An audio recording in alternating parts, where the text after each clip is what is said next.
Welcome back to Inside City Hall. As we just heard, Assembly Speaker Sheldon Silver is urging Governor Cuomo to sign legislation that would allow livery cabs to pick up street hails in Upper Manhattan as well as the other 4 boroughs and add up to 2,000 new yellow cab medallions to the taxi fleet.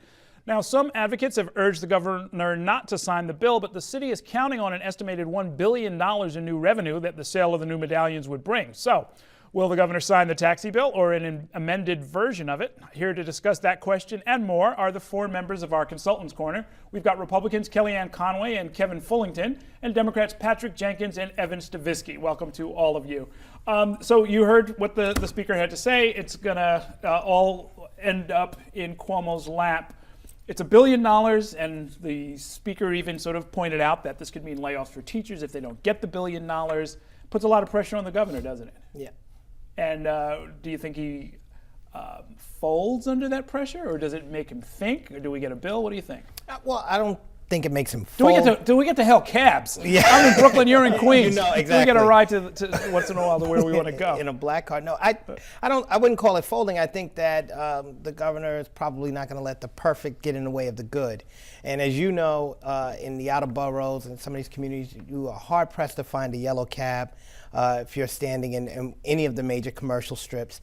So it's kind of a good bill to provide a service for a lot of New Yorkers who want to have that service, and it also brings an economy or a service out of the underground. I mean, a lot of people are hailing. We know that we can possibly get a black car if you need one, but at the same time, it's not legal. And so these drivers are subject to penalties and fines if they're caught doing it. And this brings that underground economy to the light and also helps the city by providing some much needed revenue for the city. The mayor wants it, the speaker wants it. What's not to like? Yeah, agreed. And as a Republican, I can say I think up until the last couple of weeks that the governor has done a decent job in office, but his waffling on this is transparent and outrageous, to be frank. This bill would benefit millions of New Yorkers every year who can't get a taxi, or when they do, there's no guarantee that the taxi is safe. There's no guarantee that they'll get charged a fair price.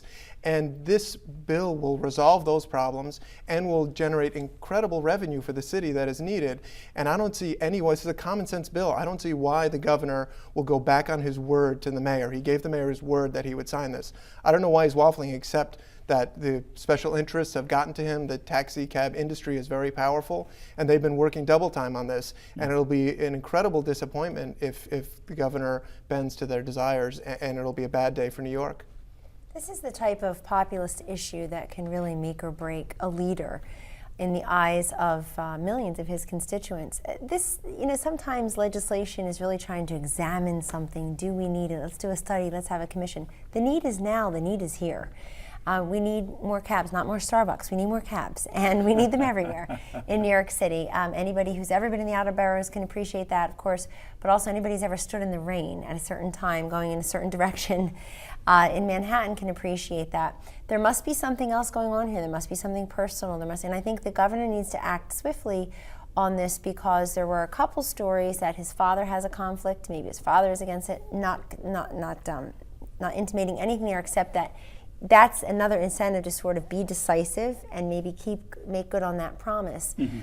And I think that the need is there. The revenue generation is impressive, but also just meeting the desires of New Yorkers, I think, at such a basic level. No, absolutely. I mean, there are folks who take their kids to school using those black cars. Certainty. It's not a small thing. Well, I think everybody recognizes that we need to do something about outer borough access. The question is this the right way to do it? And I think this is actually a very complex issue. It's nowhere near as cut and dry as people are thinking.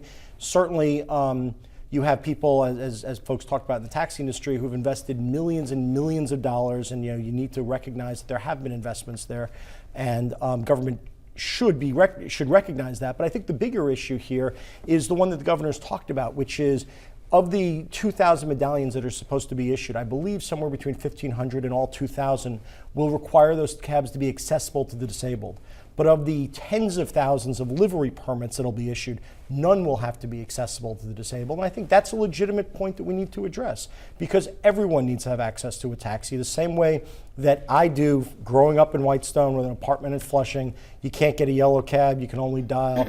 But at the same time, my little neighbor next door who is disabled, she needs to be able to get a cab as well. And unfortunately, there's no requirement in this legislation for the liveries to be able to do it. You've had some very, very, very smart people with very heartfelt positions here, from David Yaskey, the chair of the TLC, to Assemblyman Micah Kellner, who's talked at length about the impact on people with disabilities. And I don't think it's just quite as cut and dry as some of folks may imply, because I do think that you need to try to make sure that all of the stakeholders are represented here, not just the folks who get around on two legs. Patrick started this conversation by saying we can't let the perfect be the enemy of the good.